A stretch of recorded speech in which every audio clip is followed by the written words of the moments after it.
नमस्कार बंधु আমি সুমন বিশ্বাস প্রতিদিনের আজও স্বপ্নের বাংলা ক্লাসের পক্ষ থেকে সকল শিক্ষার্থী বন্ধুকে স্বাগত। হ্যাঁ দেখো বন্ধু, প্রথা বা রীতি মেনে আজও আমি বাংলা সংস্কৃত এবং ইংলিশ সাহিত্যের ইতিহাস থেকে যেভাবে বর্ণানুক্রমিক গ্রন্থ ধরে আলোচনা শুরু করেছিলাম, আজও কিন্তু সেই ট্র্যাডিশনটাকে বজায় রাখবো, কেননা আমার এটা খুবই গুরুত্বপূর্ণ একটা বিষয় বলে মনে হয়েছে। দেখো এই কারণেই গুরুত্বপূর্ণ একটা বিষয়, কারণ বিভিন্ন কম্পিটিশন পরীক্ষায় এরকম প্রশ্ন আসতে দেখা গেছে যে এই অরক্ষণীয় গ্রন্থটা কার লেখা, অমিতাভটা কার লেখা, এরকমভাবে কিন্তু আসতে দেখা গেছে। ফলে সেই ক্ষেত্রে যদি তোমরা না পেরে থাকো তাহলে তোমাদের তো উত্তরটা জানা খুবই অসুবিধা। এই কারণে আমার মনে হয়েছে যদি প্রত্যেকটা বর্ণের ক্রম ধরে যদি ক্লাসটা করে দিয়ে যায়, গ্রন্থ যেগুলো প্রচলিত মোটামুটি জনপ্রিয়, সেই ক্ষেত্রে কিন্তু শিক্ষার্থী বন্ধুদের কিন্তু সুবিধা হবে যে ওই গ্রন্থটা কার লেখা, অমকের লেখা কিনা সেটা খুঁজে আনতে কিন্তু অনেকটাই কিন্তু সুবিধা হবে। তাই আমার মনে হয়েছে যেন সেই ক্লাসটা যদি একটু দীর্ঘ করা যায়, প্রত্যেকটা বর্ণ ধরে তোমাদের সুবিধা, প্রচুর বর্ণ প্রচুর ক্লাস হবে, প্রচুর ক্লাস হোক বন্ধু, তোমাদেরই সুবিধা, তোমাদেরই ভাবনা চিন্তা, যার যেটা লাগবে সারসংক্ষেপ তোমরা জেনে যাচ্ছ, চরিত্র তোমরা জেনে যাচ্ছ, কোন ধরনের বিষয় সেটা জেনে যাচ্ছ। ফলে তোমাদের উপকারের জন্য ক্লাস যদি প্রচুর হয় কোনো অসুবিধা নেই, জ্ঞানটা তো তোমাদেরই বাড়বে। কষ্ট না আমার একটু করতেই হলো, আর তোমাদের সুবিধার জন্য আমি কষ্ট করতে কিন্তু সর্বদা আগ্রহী। আর এই গ্রন্থের আলোচনায় তো বোর্ড ওয়ার্ক দরকার হয় না, কারণ আমি গ্রন্থটার বিষয়বস্তু পড়াবো, তখন বোর্ড ওয়ার্ক অতটা গুরুত্ব নয়, সেই জন্য আমি বোর্ড ওয়ার্কের দিকে যাইনি, অন ক্যামেরা থাকিনি। ক্যামেরার নেপথ্যে অডিও ব্যবহার করে কীভাবে তোমাদের বিষয়টাকে ঠিকঠাকভাবে বুঝিয়ে দিয়ে যায় সেই চেষ্টাটাও করেছি, আজও কিন্তু সেই চেষ্টাটাই করব। ফলে অবর্ণ গঠিত এটা আমার 8 নম্বর ক্লাস বলতে পারো, এটা শেষ ক্লাস, অবর্ণের শেষ ক্লাস। আমি চেষ্টা করবো 8 নম্বর ক্লাসে অবর্ণে যেসব প্রচলিত গ্রন্থ আছে টোটালি কমপ্লিট করে দিতে। ফলে আজ 8 নম্বর ক্লাসে প্রথম যে গ্রন্থটা সম্পর্কে আলোচনা করব সেটা হচ্ছে অরুণোদয়। এই অরুণোদয় বন্ধু অবশ্যই একটা বাংলা উপন্যাস, এটা শৈলজানন্দ মুখোপাধ্যায়ের লেখা। বিষয়টা হচ্ছে এরকম যে বুড়ির নাম কাদম্বিনী, কিন্তু পাড়ার ছোট বড় সকলেই মাসি বলে কিন্তু তাকে ডাকে।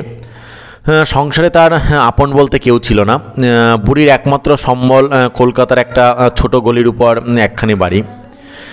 বাড়ির নিচের তলায় 3খানি ঘর সে যাদের কাছে ভাড়া দিল, তারা সংসারে 2 স্বামী স্ত্রী, 2জনেই ছেলে মানুষ। তাদের একটি ছেলে আছে, স্বামীর নাম বীরেন্দ্র, স্ত্রী নারায়ণী, আর ছেলেটির নাম হচ্ছে দেবেন্দ্র। কিন্তু তাকে সকলে দেবু বলেই কিন্তু ডাকে, অর্থাৎ দেবেন্দ্রকে। ফলে এদের আসবার পর হইতে বুড়ি দেবুকে খুব বেশি স্নেহ করে এবং দেবু ছাড়া কিছুই জানে না।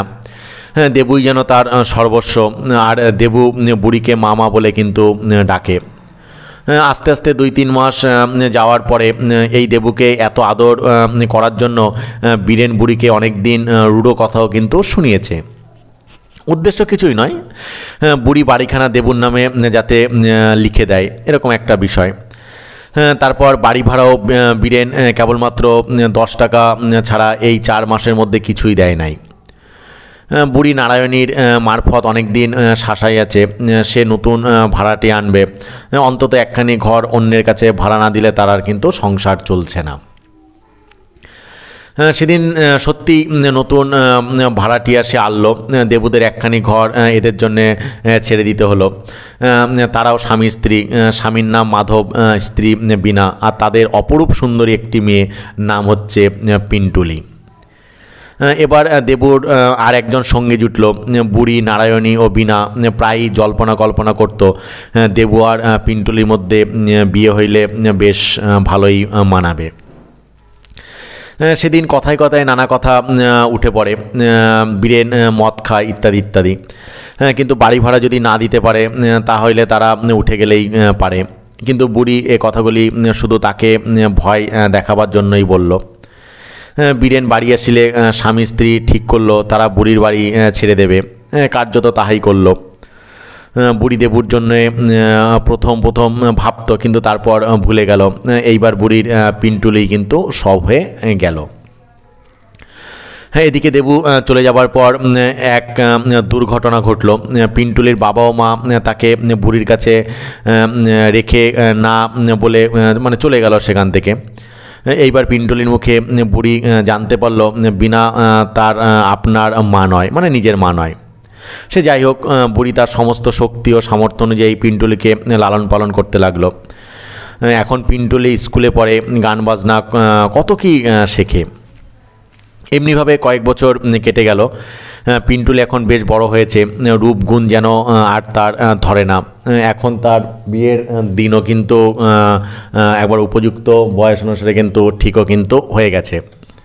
এবারে একদিন দেখা গেল যে পিন্টুলিদের স্কুলে পুরস্কার বিতরণী সভা, সবাই অনেক নরনারীও কিন্তু সেখানে হাজির হয়েছে এবং শিক্ষয়িত্রী নিজে প্রতিমা দেবীর মানে ওরফে যেটা পিন্টুলির পরিচয় করে কিন্তু তাদের দিল, মানে আসলে তার কার কাছে সে লেখাপড়া শিখতে যাচ্ছে এবং পড়াশোনা খুব ভালো কিন্তু জানে, গানও তার ভালোই কিন্তু আয়ত্ত হয়ে গেছে। তারপর দেখা হলো একদিন উদ্বোধনী সঙ্গীত মানে যখন সে গাইতে উঠলো মঞ্চে, পিন্টুলির চোখে অটোমেটিক কিন্তু জলটা গড়িয়ে পড়ছে আর এক যুবকের সঙ্গে। এ আর কেউ নয়, সেই দেবু, যে দেবুর সঙ্গে কিন্তু সে বাল্য বয়সে খেলাধুলা করতো। ফলে যখন সভা ভেঙে গেল, দেবু তার ছোট্ট বোন পুষ্পকে দিয়ে প্রতিমাকে মানে ডেকে পাঠালো। পুষ্প পিন্টুলির স্কুলে পড়ে, তাকে সে গান শেখাতে পারে কিনা সেটা জানার জন্য তাকে ডাকলো। পিন্টুলি রাজি হয় এবং তারপর সে দেবুদের বাড়ি যায়। সেখানে দেবুর মা নারায়ণী প্রতিমাকে পিন্টুলি বলে চিনতে পারে এবং নারায়ণীও পিন্টুলিকে বুকের মধ্যে জড়িয়ে ধরে বলে, কি বলতে থাকে যে ছেলেবেলায় একদিন বলেছিলাম পিন্টুলি তোকে আমার বউ করব, সে কথা তোর মনে আছে মা? আসলে এরকম প্রত্যেকেই অনেকে কথা দেয়, কিন্তু কথা কেউ কিন্তু রাখে না, কারণ মানুষের কাজই হচ্ছে কথা দেওয়া, প্রতিজ্ঞা করাটা, কিন্তু প্রতিজ্ঞা পালন করাটা মানুষের কাজ নয়। ফলে সময়ের সঙ্গে সঙ্গে দেখা যায় পিন্টুলি ঘাড় নেড়ে বলল আছে, নারায়ণও বলল ভগবান আমার মুখ রাখলেন, অর্থাৎ তারা যে বিবাহে সম্মত হলো সেটাই কিন্তু বোঝাতে চাইল। দেখো বন্ধু, এটাই কিন্তু ছিল যে অরুণোদয়, যে বাংলা উপন্যাস শৈলেন্দ্র মুখোপাধ্যায়ের, তার কিন্তু বিষয়। এবার চলে যাব all quiet on the western front, একটা ইংরেজি কাব্য, তোমরা বুঝতেই পারছো, এরিক মারিয়ানা রেমার্কের লেখা একটা উপন্যাস। মূল উপন্যাস কিন্তু জার্মান ভাষায় লেখা হয়েছিল, তখন ওর নাম ছিল কিন্তু ইম ওয়েস্টার্ন নিচ নিউজ। অর্থাৎ এই উপন্যাসের মধ্যে জার্মান যুদ্ধের সময় সৈনিকদের যে জীবন, সেই জীবন নিয়ে কিন্তু এই গ্রন্থটা লেখা হয়েছিল। পরবর্তী রয়েছে অলঙ্কার কৌস্তব, অবশ্যই বুঝতে পারছো এটা কবি কর্ণপুরের লেখা অলঙ্কার গ্রন্থ। এতে 4টে পরিচ্ছেদে বিভক্ত এবং এর প্রায় 1222টা শ্লোক আছে এই গ্রন্থের মধ্যে এবং এর টিকাও কিন্তু রচনা হয়েছিল, টিকার নাম ছিল কিন্তু কিরণ। পরবর্তী উল্লেখযোগ্য রচনা অলিভার টুইস্ট, চার্লস ডিকেন্সের লেখা, বিখ্যাত ইংরেজি তোমরা পড়েছো উপন্যাস চার্লস ডিকেন্সের। এতে অলিভার টুইস্ট, ফিনিক, তারপর ন্যাৎসি প্রভৃতির কাহিনী কিন্তু এখানে বর্ণনা করা কিন্তু রয়েছে। পরবর্তী রয়েছে অশোক, চারুচন্দ্র বোসের লেখা অশোক। এই অশোক গ্রন্থের বিষয় যেটা রয়েছে যে মৌর্য বংশীয় মহারাজা অশোক, যিনি প্রিয়দর্শিনী উপাধি ধারণ করেছিলেন, তার জীবনী ইতিহাস এই গ্রন্থে কিন্তু বর্ণনা করা হয়েছে।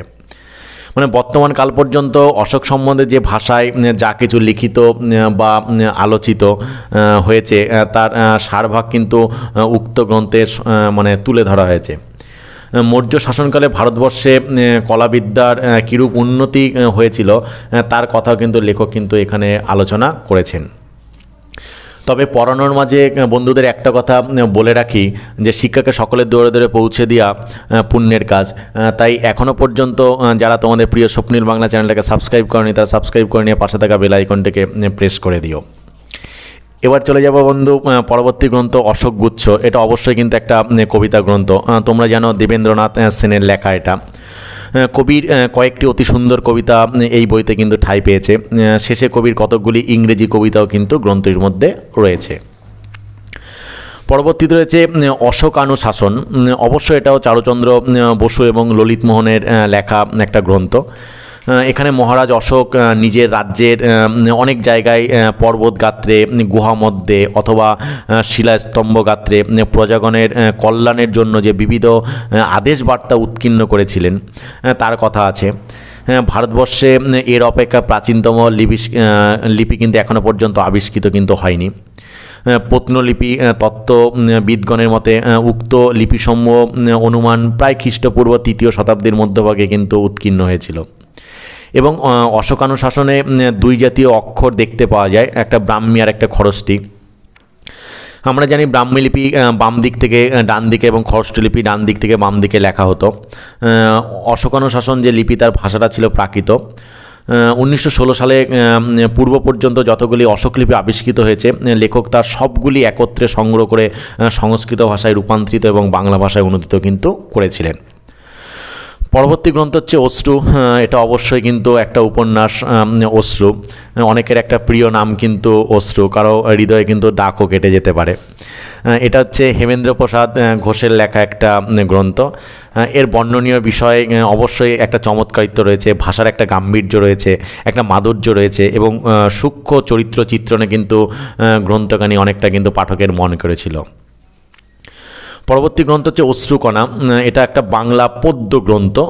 অবশ্যই একজন মহিলা কবি, কবিদের জাত হয় না, তবু মহিলা কবি আমাদের বলে ফেলি, গৃন্দ্রমোহিনী দাসীর লেখা।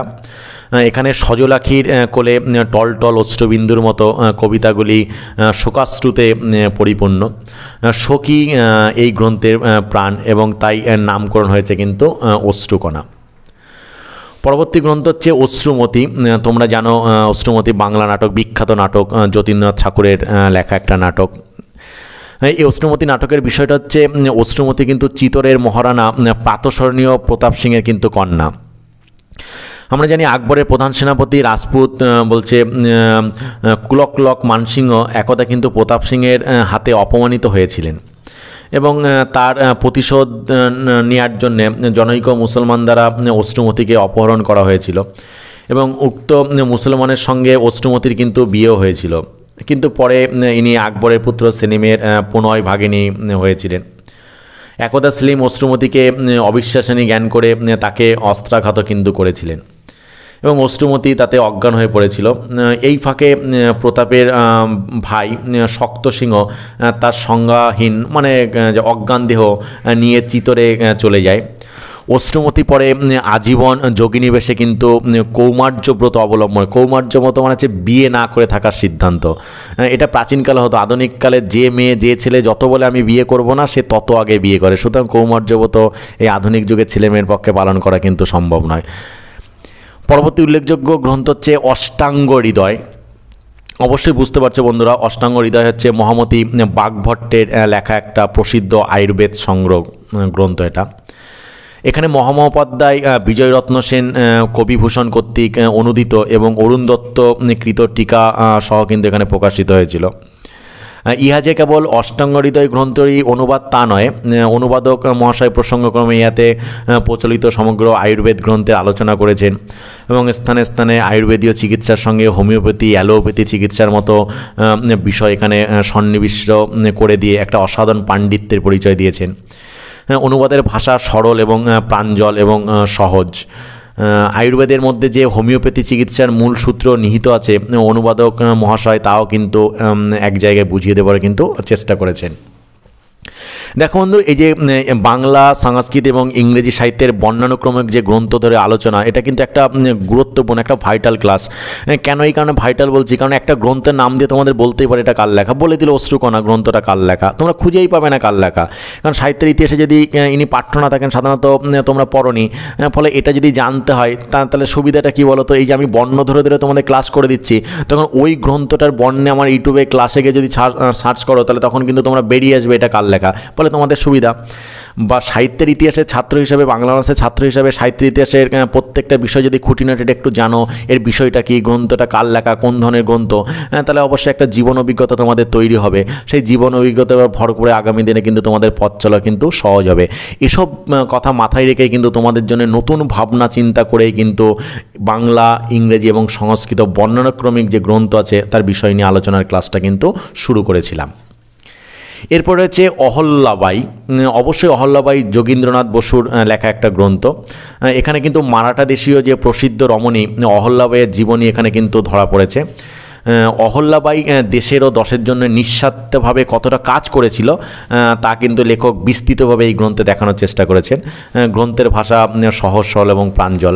এই সহজ সরল কথাটা পড়লে আমার মনে পড়ে যায়, আমাকে একজন অতীব সুন্দর ভাষায় বলেছিল যে সহজ সরল ভাষায় তোমাকে তো বললাম, এবার বুঝে নাও। সেই সহজ সরল ভাষাটাই যে আসলে কি সেটাই বুঝি না। মানুষের জটিল ভাষাটাও সরল, সরল ভাষাটাও সহজ, সহজ ভাষাটা হচ্ছে প্রাঞ্জল। ফলে কোন মানেটা যে কী বোঝায় সেটা বোঝাটা কিন্তু সবসময়ের পক্ষে কিন্তু সম্ভব হয় না। এর পরবর্তী যে গ্রন্থ রয়েছে সেটা অ্যাজ ইউ লাইক ইট। অবশ্যই নামটা শুনে তোমাদের মনে পড়ে যাবে যে as you like it William শেক্সপিয়ারের একটা মিলনান্তক নাটক। শেক্সপিয়ার সম্পর্কে তোমাদের একটা কথা বলি বন্ধু, বানানটা কিন্তু তালব্যস্ব লেখাটা কিন্তু শ্রেয়, দন্তস্ব না লেখাটাই ভালো, এবং সেক্স বানানটা ভেঙে লেখাই কিন্তু উচিত, কারণ নামটা ওনার সেইভাবেই কিন্তু লেখা। একটা কিন্তু মিলনান্তক নাটক এটা।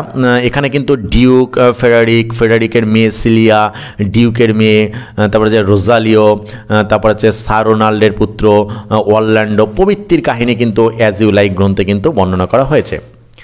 আজকে দেখো বন্ধু, অবর্ণিত যে গ্রন্থের ক্লাস শুরু করেছিলাম, আজকে 8 নম্বর ক্লাস বলতে পারো, অবর্ণিত গ্রন্থের শেষ ক্লাস, অর্থাৎ অনির্মিত যত গ্রন্থ আছে আজকে শেষ ক্লাসের শেষ গ্রন্থ সম্পর্কে আলোচনা। এই গ্রন্থটা আলোচনা করে আজকের ক্লাসটা কিন্তু শেষ করব। শেষ আলোচনা হচ্ছে অ্যান্টনি অ্যান্ড ক্লিওপেট্রা। নাম শুনে থাকবে অবশ্যই, এটাও কিন্তু বিখ্যাত নাট্যকার শেক্সপিয়ারের লিখিত একটা নাটক। এখানে কিন্তু জুলিয়াস সিজারের মৃত্যুর পর অ্যান্টনি মিশর অভিযানে গিয়েছিল, সেখানে তিনি ক্লিওপেট্রার প্রেমে পড়ে যান। এটাই স্বাভাবিক বন্ধু। পৃথিবীতে প্রত্যেকটা জায়গায় প্রেমের ফাঁদ পাতা আছে, কে কোথায় প্রেমের ফাঁদে ধরা দেবে এটা কিন্তু কখনোই কিন্তু বোঝা কিন্তু সম্ভব হয় না। ফলে পরে অক্টোভিয়ান সিজারের সঙ্গে যুদ্ধে অ্যান্টনি যখন নিহত হয়, ক্লিওপেট্রা সর্প সাপের দ্বারা বক্ষস্থল দষ্ট করে কিন্তু মৃত্যুবরণ করে। এটাই ছিল কিন্তু অ্যান্টনি অ্যান্ড ক্লিওপেট্রা গ্রন্থের বিষয়বস্তু। আশা করছি বন্ধু আজ অনির্মিত গ্রন্থের শেষ ক্লাসেও তোমাদের একটা তথ্য সমৃদ্ধ ক্লাস উপহার দিতে পেরেছি। তারপরে যদি কোনো জায়গায় কোনো তোমার সমস্যা হয়ে থাকে অবশ্যই বন্ধু কমেন্ট বক্সে গিয়ে কমেন্ট করে জানাবে, আমি যথাসম্ভব তার উত্তর দেওয়ারও কিন্তু চেষ্টা করব। আজকের ক্লাসটা এই পর্যন্তই। নমস্কার।